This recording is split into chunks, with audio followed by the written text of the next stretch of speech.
বঙ্গবন্ধুর বাংলায়, বঙ্গবন্ধুর বাংলায়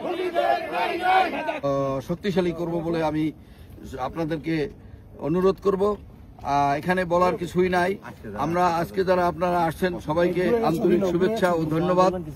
জয় বাংলা, জয় বঙ্গবন্ধু, জয় হোক জননেত্রী শেখ হাসিনা। 52 ভাষাকে বন্ধ করে দেওয়া হচ্ছে, উর্দু আবার হায়ার করা হচ্ছে, এই যে সব একটার পর একটা ঘোষণা হচ্ছে, এই অবৈধ সরকার যে করতে পারে না। আইনত একটি elected government only can introduce the law, এবং যদি হয় সেটা কমাতে পারে। আমি এদের তীব্র প্রতিবাদ জানাচ্ছি এবং ভবিষ্যতে আরো দুর্বার গণ আন্দোলন। ধন্যবাদ, সংগ্রামী শুভেচ্ছা। আপনারা সকলেই জানেন বাংলাদেশে কি হচ্ছে।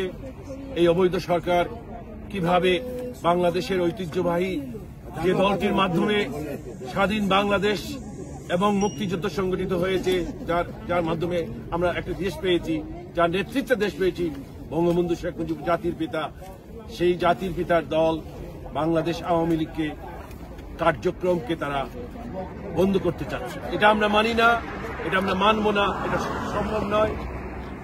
20 কোটি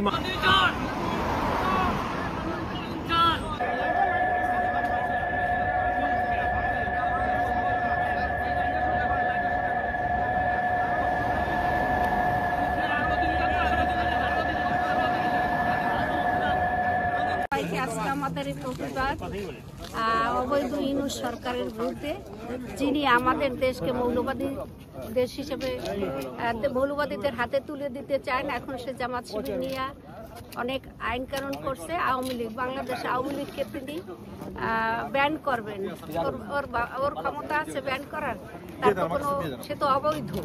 তো আমরা সবাই আমাদের হুঁশিয়ার হইতে হবে এই অবৈধ সরকারের বিরুদ্ধে। তার কোনো আইন আমরা মানি না, মানব না।